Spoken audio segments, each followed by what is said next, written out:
I was just so pleasantly surprised with this one. Pleasantly surprised.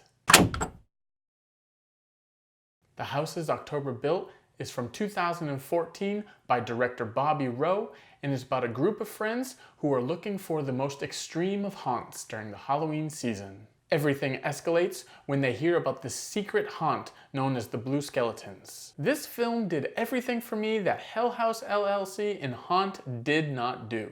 It made me really think about haunted houses and what goes on behind the scenes and who is running these things and are we actually safe? It brought up the different types of haunted houses as well as what makes them scary. For some people it's certain things and for others it's a whole lot of crazy. But what level of scared are we talking about here? You can watch horror movies at a theater or at home or with a group of friends and there's an element of being scared and fear, but it doesn't really go over the top because you are in a comfortable place.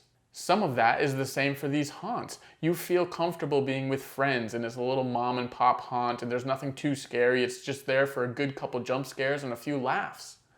But then things get darker. A majority of us go to haunts knowing that we'll come out okay. But as the film suggests, these types of haunts are constantly pushing the limits, constantly seeing how far they can go, how extreme it can all be. And the lines get very blurred when you go to a haunted house for a good fun time with a few jump scares versus you're going to literally be frightened and possibly hurt. And yes, you're signing waivers for this. The extreme levels of fear go way up. And the lines get even more blurred when everything isn't confined to just one haunted house, but it actually spills over and you don't know what is real and what is fake. You can't help but worry. Am I really in danger here? Am I actually going to get hurt? Am I actually going to get stuck inside a coffin that I can't get out of? Am I possibly going to get raped in this scenario? When haunted houses seem black and white but now turn very gray with these extreme levels, fear becomes a real factor. Look at the haunts we have now. We have small mom pop shop haunts, we have bigger universal Halloween horror nights, but there's such a comfort level that goes with those. You got those long lines, you're with friends, you're going through these haunts with a bunch of other people around, so there's never an overflow of true fear. And the magic of zombie paintball. Who knew? I had no idea that existed, but that actually seems like a lot of fun. But then things get even more sinister. You have these religious haunts known as hell houses. You have these haunts where you have to sign waivers. You have these haunts where they're offering $20,000 if you survive the haunt. Are you kidding me? And now there are certain haunts that I'm sure a lot of you know about now that actually goes into the pain and goes into your worst nightmares and really, really, really takes away the fun of things. Is this a haunt? Is this just an experience? Or is this just flat out torture? Some weird legal version of torture. The brutality, the sickness, the insanity, preying on people. It's just sadistic. This is where fear truly comes in. That's what this film did to me. It made me question everything. Who are these people who are actually scaring me? No background check? Not ideal. Are these professionals? Are these convicted felons? Who the hell knows? I think if a film can make me ask all these questions, it's really done a great job. And more so towards the movie, I like the characters actually too.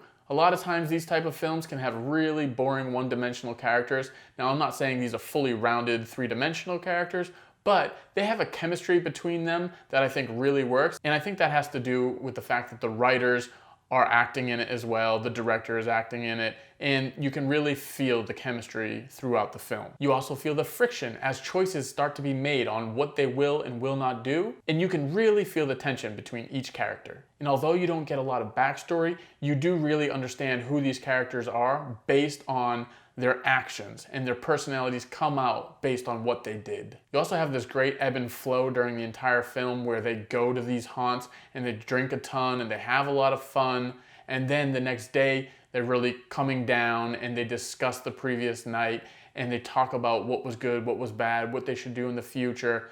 And it really made sense. I mean, it's definitely that sort of thing you do with your friends where you go out one night and then the next day you rehash everything and you try to remember and put all the pieces together. Oh, I do remember doing that. Oh yeah, that was messed up. It just really worked for me. It created a really nice rhythm. As a found footage film, I thought it was really good. There's a real believability of the film because they did the documentary in 2011 and then this film came out in 2014. So they've been living this style of life. They know what they're doing. It reminds me a lot of like a short film and then the director turns it into a feature film and you're still using all the same characters and you're still using the same plot, you're just expanding. So over those years, you really get to know everything about the film that you're creating and it can really enhance the movie-going experience. And as much as I'm absolutely gushing about this film and what it did to me, I did only give it a 3 out of 5 on Letterboxd, 6 out of 10, you know. I think where this movie really came short for me was the ending. The ending just doesn't do it for me. I was really hoping for this explosive ending and it fell really short for me. I was really bummed actually. It's not a bad ending, it's just not a great ending. I really feel like I need a sort of cat and mouse game going. I really need my characters to like get to this level and then be brought back down to this level and then go back up and then oh man, oh man, oh man. And then they either win or they don't. But in the end, it didn't really feel like that. I didn't really have the highs and lows. I just had one thing and that's it. It's a very cryptic way to explain the ending, but I don't want to explain the ending, so go see it. Look, when the credits roll on a film and you know there's a sequel and you want to see a sequel, the film has done a good job.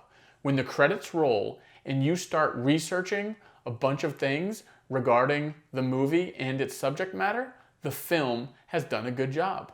Therefore, this is a good film, and I do think if you really like found footage films, this is definitely one worth watching. I'm definitely on board to see the sequel.